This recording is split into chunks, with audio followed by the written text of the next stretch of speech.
de nossos pastores.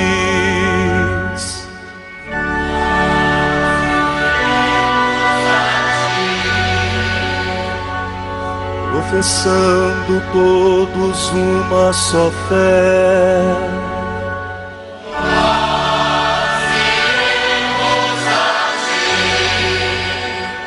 armados com a força que vem do Senhor,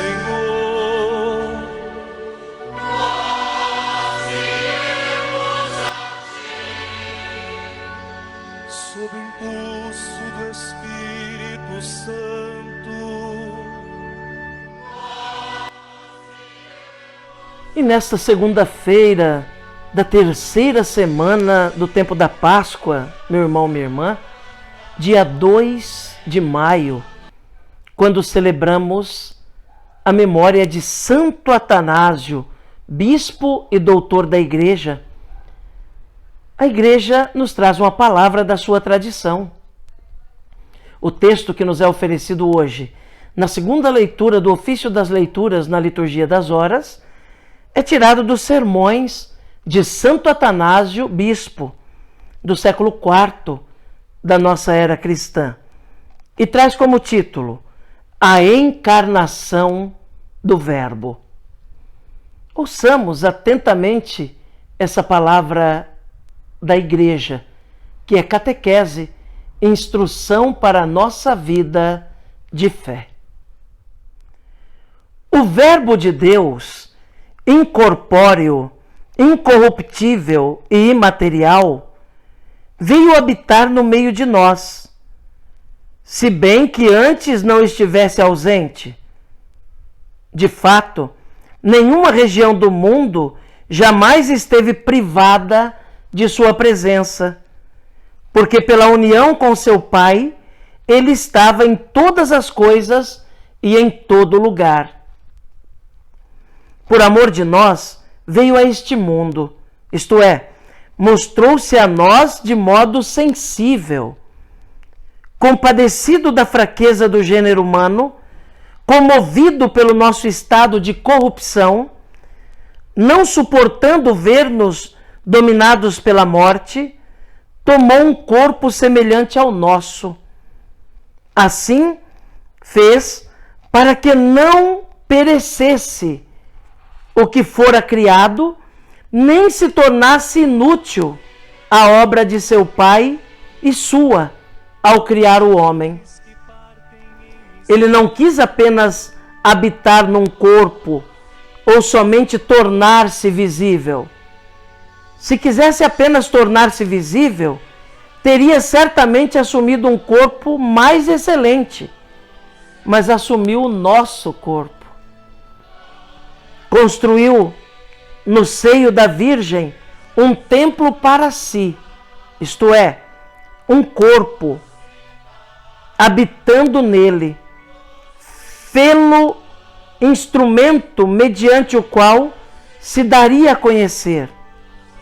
Assim, pois, assumindo um corpo semelhante ao nosso, e porque toda a humanidade estava sujeita à corrupção da morte, ele, no seu imenso amor por nós, ofereceu-o ao Pai, aceitando morrer por todos os homens.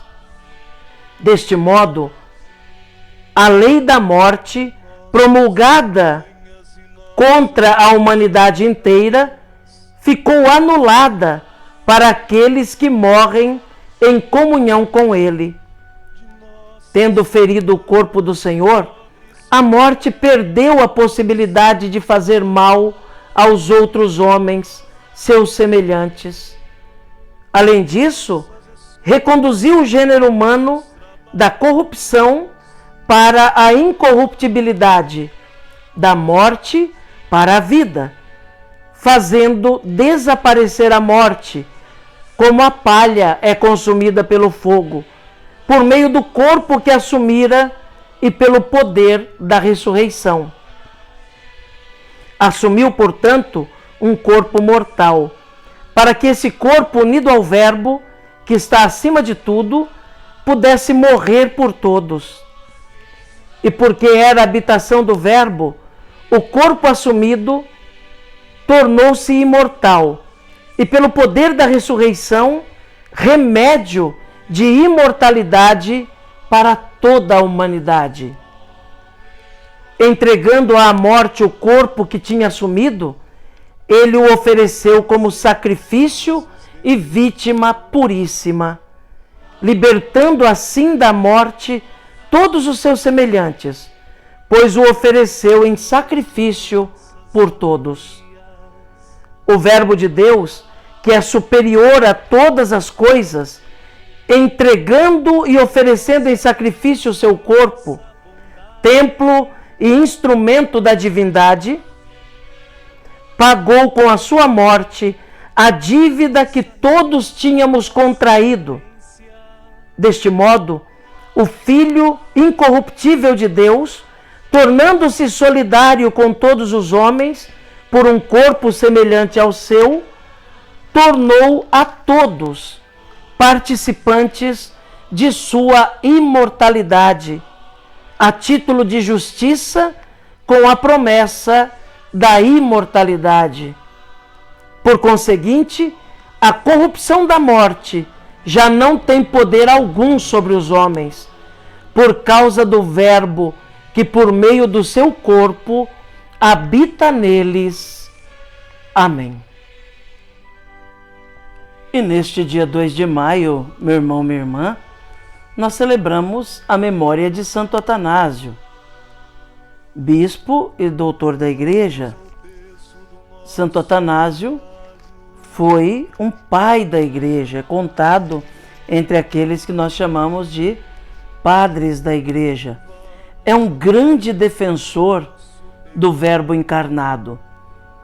Atanásio é um daqueles que lutaram contra a heresia dos arianos, que julgava que Jesus era apenas humano e não divino. Diziam os arianos que Jesus era a mais perfeita das criaturas, mas não era Deus. E Atanásio, com todas as forças, lá também no concílio de Nicéia, lutou contra a heresia dos arianos, defendendo o Verbo encarnado, defendendo a divindade de Jesus. Então nós ouvimos esse texto justamente hoje no dia de Santo Atanásio, um texto dele, não é? Tirado dos seus sermões, e que traz justamente esse título, a encarnação do Verbo, mostrando para nós que o Verbo assume o nosso corpo mortal, para, uma vez assumindo o nosso corpo mortal, tornar o nosso corpo imortal. É assim que o Verbo nos salva e nos faz semelhantes a Ele, assumindo aquilo que é nosso, o nosso corpo mortal. Dessa forma, o Verbo se faz solidário conosco e nos faz participantes da sua vida e da sua imortalidade. O Verbo assume a nossa humanidade para nos oferecer participar da sua divindade e da sua imortalidade. Repito, como lembra Santo Atanásio, ele se faz solidário conosco. Da sua onipotência, ele desce à nossa indigência para nos salvar a partir de baixo e a partir de dentro, assumindo o que é nosso para nos dar o que é seu.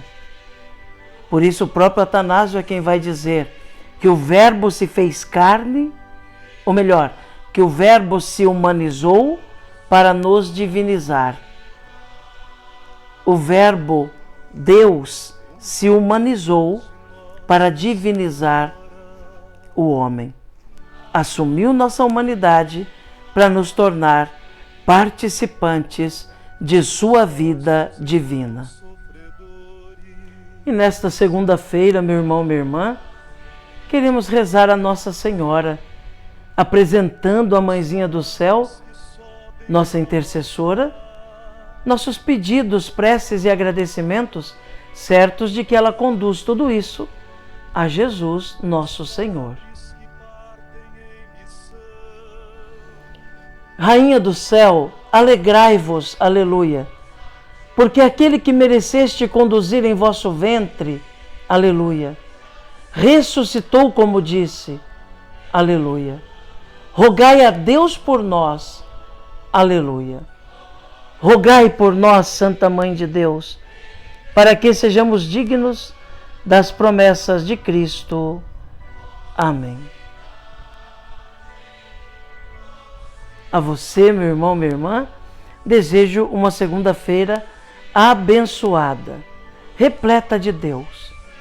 Que você possa enxergar a presença do Senhor em cada passo que você der no dia de hoje.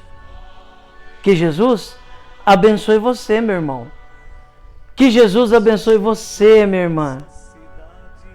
Abençoe-vos o Deus Todo-Poderoso, Pai, Filho e Espírito Santo. Amém.